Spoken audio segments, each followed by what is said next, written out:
I can't find my bracelet. My mother-in-law must have taken it again. Stop complaining. It's from Mom, just deal with it. My mother-in-law has a habit of taking my things without asking, and my husband always sides with her. Why won't he stand up for me? I'm really struggling here. Then, something unexpected happened. My husband's luxury car was stolen. I knew who did it.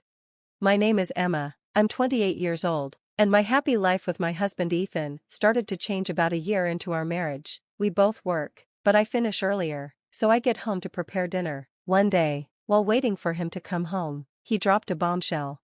Mom's coming to stay with us next week. What, you mean she's staying overnight? Ethan sighed and replied, she's not just staying, she's moving in. Moving in? But, why? She's been alone since Dad passed, and she's getting older. It's hard for her. Hold on, you can't just decide this. We have our own lives too. At least give me some time to think about it. Despite my plea, Ethan just grinned and said, it's fine. Mom wants to feel secure. She's lonely. I get that. But why are you so mad? It's already decided. Ignoring me, Ethan left the room. I was left frustrated. How could he make such a big decision without talking to me first? I still had to adjust. No matter what, Ethan never helps around the house, and now I had to adjust to living with his mom. We've talked about it before, but every time, Ethan just shuts me down, saying it's already been decided. Sure enough, the next week, my mother-in-law moved in. If she was a nice person, I wouldn't mind living together, but she always makes snide comments and treats me badly. That's why I avoid going to her house. But now, out of nowhere, we're living together. The first day, my mother-in-law made a nasty comment. Emma, don't you know I was coming today? There's trash in the corner of the room. I'm sorry, I was working today, and didn't have time to clean. Excuses, excuses, couldn't you have cleaned after work? Well, then I wouldn't have time to make dinner. Stop making excuses. How do you even manage being Ethan's wife? Be more efficient. I'm sorry. After just 10 minutes, it was already uncomfortable, and I was worried about what was coming next. From then on, my mother-in-law's behavior got worse, and I was constantly stressed. One day, I came home from work, and my mother-in-law greeted me with a big smile. Welcome home. She doesn't usually greet me like that, so it felt strange. Then I saw something shiny around her neck. It looked like a necklace I owned. My heart sank. I rushed to my room to check my jewelry box. It was gone. I went straight to the living room to confront her. Mother-in-law, that necklace, it's mine, isn't it? Oh, you finally noticed. It looks good on me, doesn't it? I lost my patience with her. What are you talking about? Stop taking my things without asking. What's the big deal? It's not like it's going to get used up or anything. That's not the point. Stop complaining and make dinner. Ethan will be home soon. As I was making dinner, my mother-in-law kept interfering, which only made my stress worse. That night, I couldn't take it anymore and decided to talk to my husband. Hey, Ethan, can we talk? What's up? Today, I caught your mom wearing my necklace without asking. Oh, so? She went into my room, opened my jewelry box, and took it. You're exaggerating. How am I exaggerating? Calm down. I'm sure Mom didn't mean any harm. I was so angry that Ethan was taking his mom's side, but I tried to stay calm. Are you saying it's okay for someone to go into a room and take things without permission? A normal person would at least say sorry. Well, Mom just saw something nice and took it. That's not the point. Ethan, you need to talk to her about this. Me? Of course not. She disrespects me all the time. You, her son, need to talk to her.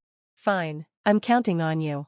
But despite my pleading, Ethan didn't do anything. The next day, I gave him a few dirty looks, but he never said anything to his mom. From then on, my mother-in-law kept taking my things without asking. She'd borrow them without permission, and no matter how much I complained, she didn't listen.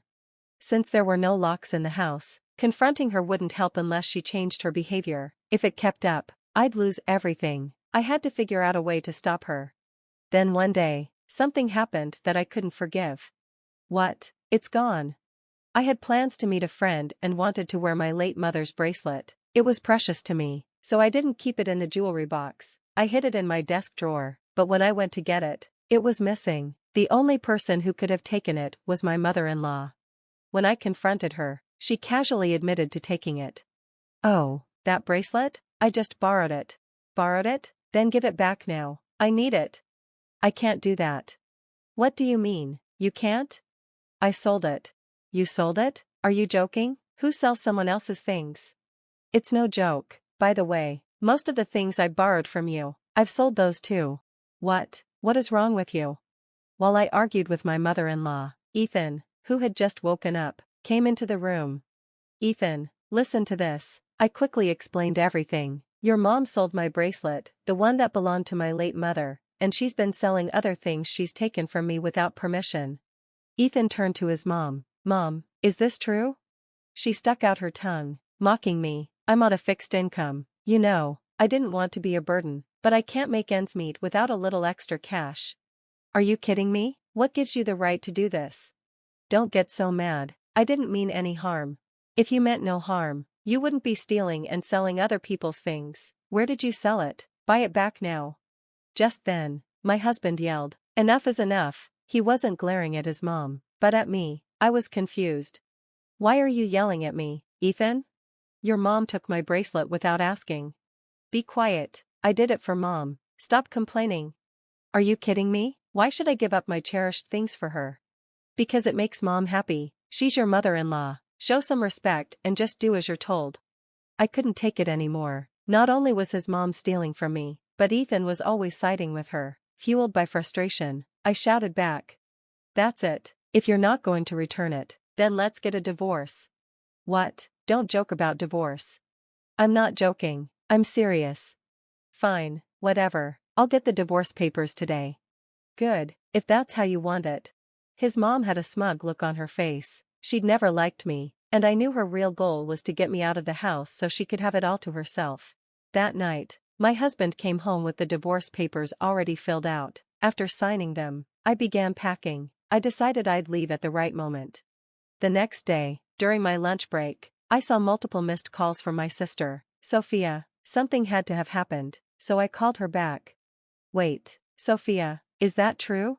Yes, it's definitely true. It's not something you usually see around here, but I'll send you a photo. Make sure to check it. I got the photo, and it was clear evidence that could ruin my mother-in-law. When I got home later that day, calmly preparing dinner, my husband Ethan stormed in, looking panicked. Emma, this is serious. What happened? My car, my prized car, is missing. Wow, that sounds serious. Why are you so indifferent? You know how much that car means to me. I know, it's the car you've dreamed of since you were single and finally managed to buy last year. Yes, exactly, so act more concerned. We're still paying off the car loan. Where could it have gone? Don't tell me you took it? Of course not. I have my own car, and I know you'd be mad if I took yours.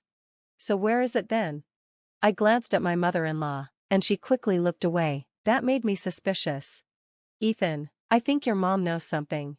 What? Why would mom know? I turned to my mother-in-law, and her face went pale. What are you talking about, Emma? I got a call from Sophia today. She was out shopping and saw your mom driving your car. What? The car is foreign and blue, so it's easy to recognize. Sophia even recognized the license plate. Ethan's face turned red with anger. He confronted his mom. What's going on, Mom? Mother-in-law started stammering. No, Ethan, I just borrowed the car for a little bit. Borrowed it? Are you kidding me? I've told you so many times not to touch that car. I'm sorry, I just really wanted to drive it. What did you do with the car? Where is it? Well, I didn't leave it anywhere, but I did leave the keys in the ignition, so someone from the neighborhood must have stolen it. Stolen? Are you kidding me? I swear I drove the car all the way home. I'm not lying. I showed my mother-in-law the photo to put her in her place. Is this why you're lying, mother-in-law? Because you wrecked the car like this? What are you talking about, Emma? How did you get that picture? The photo was sent to me by my sister, Sophia. It clearly showed mother-in-law driving the car, and it was badly damaged. Sophia took the photo just in case and sent it to me. You took Ethan's car, and you damaged it so badly that you couldn't even drive it back, right? No, that's not true. Then where's the car? If someone from the neighborhood had stolen it, someone would have noticed, right? My husband was shaking with anger and yelled at his mom. Are you kidding me? You damaged my car, and now you're just going to act like it's nothing? Give it back now. Calm down, Ethan. How can I calm down? You're paying for the repairs, got it? That's impossible. I've already sold the car.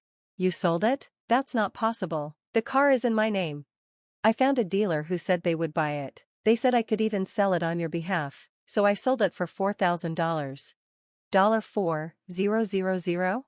The luxury car that Ethan bought was worth hundreds of thousands. Even now, mother-in-law had been tricked by a shady dealer who didn't know the car's real value, and she got ripped off. When my husband found out, he was furious and yelled at his mom like never before. Are you kidding me? Do you know how much that car meant to me? I'm sorry, Ethan, I'll give you the $4,000, please forgive me. $4,000 isn't even close to enough. My husband forcefully kicked his mom out of the house and locked the door. He turned to me, looking defeated. I never thought mom could be so toxic. I'm sorry I didn't take your side before. It's about time you understood, I said. Don't worry, I'm over it now that she's gone, let's live happily together again. But then I said something he didn't expect.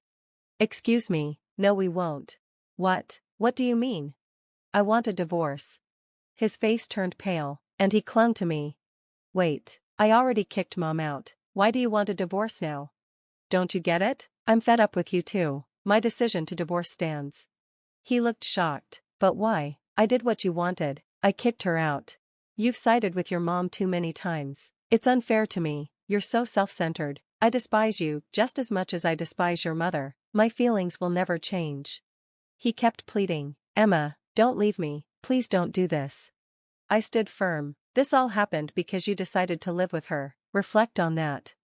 I will never forgive you, I told my husband. What happened with the car? You got what you deserved. It serves you right. If you feel that way, fine, he said. I hope you suffer. You'll have to pay double the mortgage and the car loan. It's the punishment you deserve. Take it as far as you can, you son of a. With those final words, I grabbed my packed bags and walked out. I went straight to City Hall to file for a divorce. I deleted all his contact information and cut ties with him completely.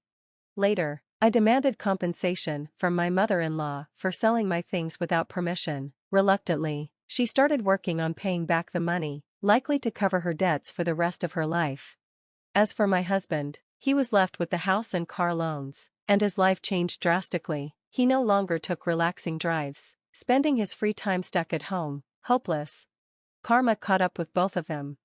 After everything, I moved into an apartment closer to my job. Now that I was single again, I had more financial freedom, and life felt so much more peaceful.